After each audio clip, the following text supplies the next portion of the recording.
وبيقولك ده أكل عيش. طب ماشي، بس أكل العيش على حساب مين؟ على حساب ولادنا؟ على حساب بناتنا؟ على حساب مجتمع كامل بيتآكل من جوه؟ وسؤال بسيط، مين ورا اللعبة دي كلها؟ مين اللي بيحرك الدمى؟ ومين اللي واقف ورا الكاميرات بيراقب وبيخطط وبيضحك علينا؟ الليلة يا صاحبي هنفتح ملف مشاهير التيك توك، بس مش من زاوية الترند ولا القضايا.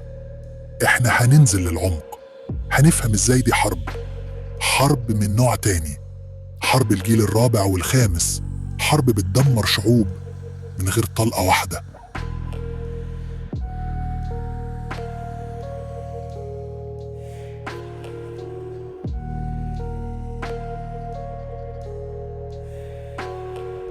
وقبل ما نبدأ الرحلة دي اشترك في القناة وفعل الجرس علشان توصلك كل الحلقات الجديدة أول بأول، وسيب لنا رأيك في كومنت لأن كل كلمة منك بتفرق.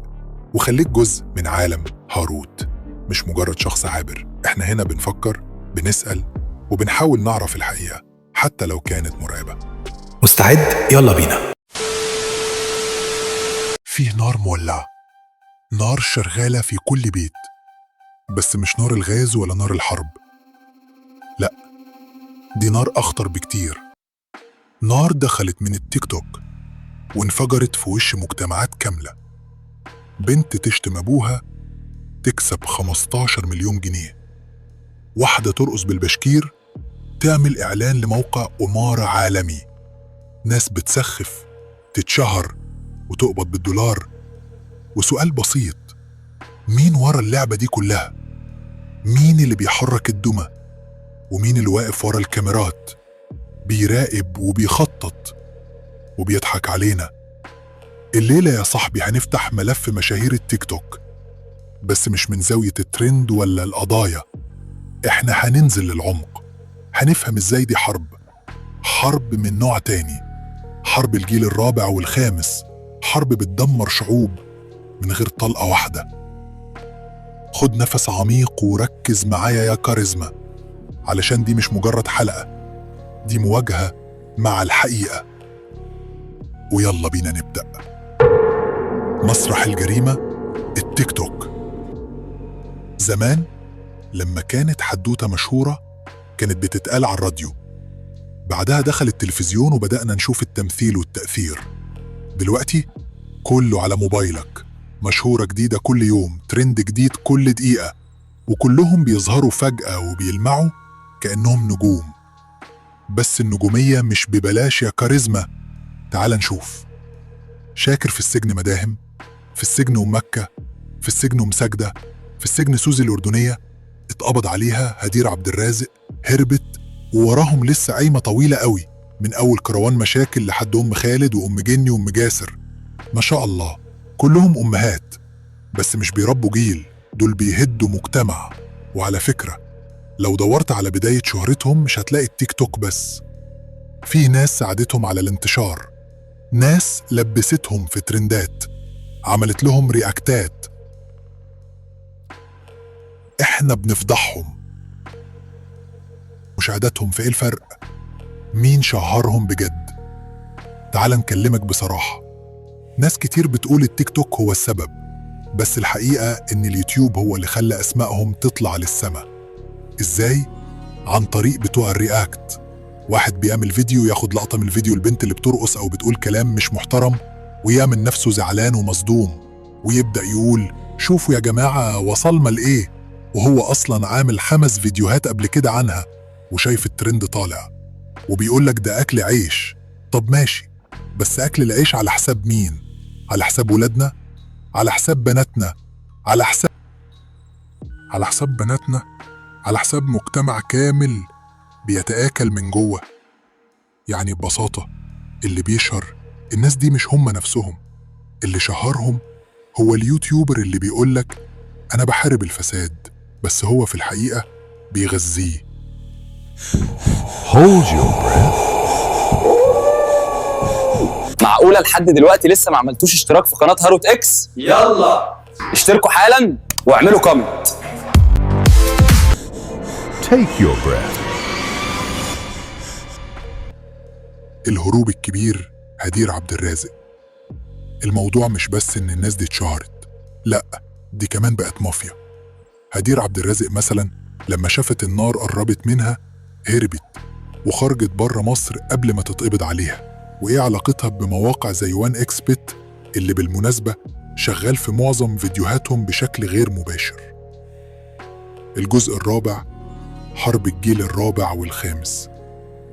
ركز معايا يا كاريزما، اللي بيحصل ده مش مجرد غسيل أموال ولا دعارة إلكترونية ولا محتوى هابط وخلاص. اللي بيحصل اسمه حرب الجيل الرابع والخامس. يعني إيه؟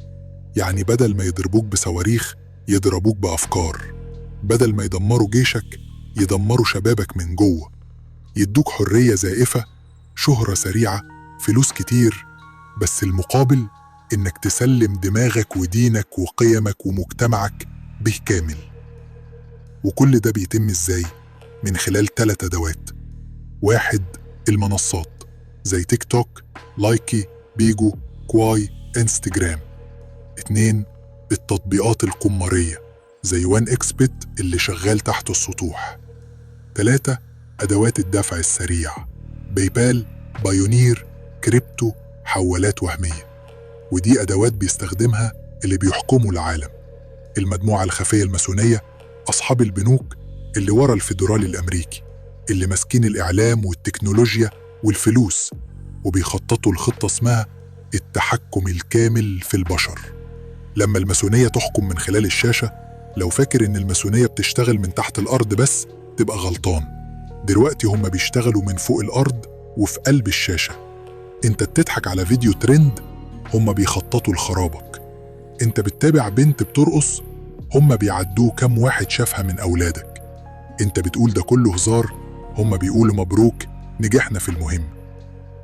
ركز يا كاريزما، الموضوع مش بنت بتغسل ملايين ولا شاب بيعمل تحدي سخيف. الموضوع أخطر من كده بكتير. التبرير القاتل. هو حر. في ناس تقولك يا عم كل واحد حر، سيبهم يعيشوا. طب يا سيدي ماشي، هو حر، بس لما بنته تقلده.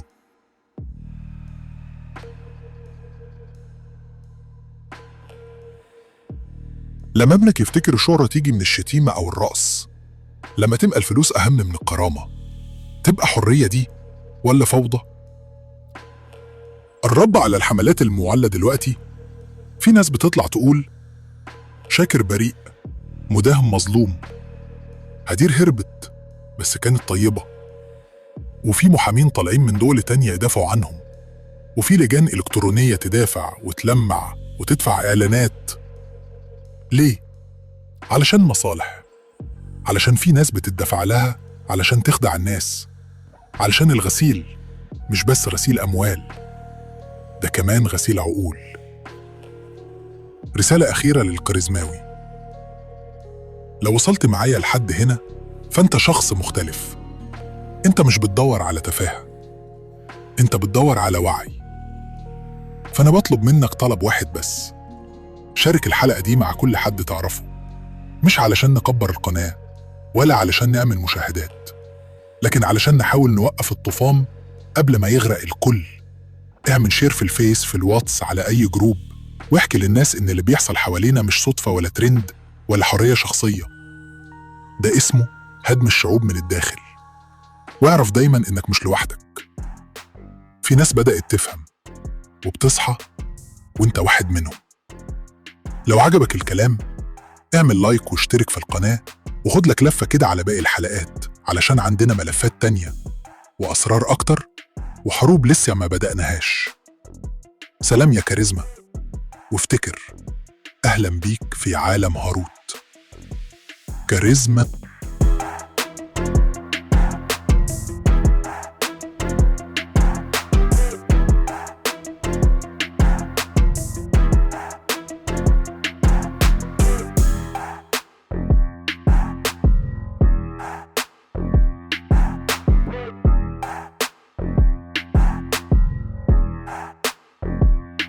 معقولة لحد دلوقتي لسه ما عملتوش اشتراك في قناة هاروت اكس؟ يلا اشتركوا حالا واعملوا كومنت.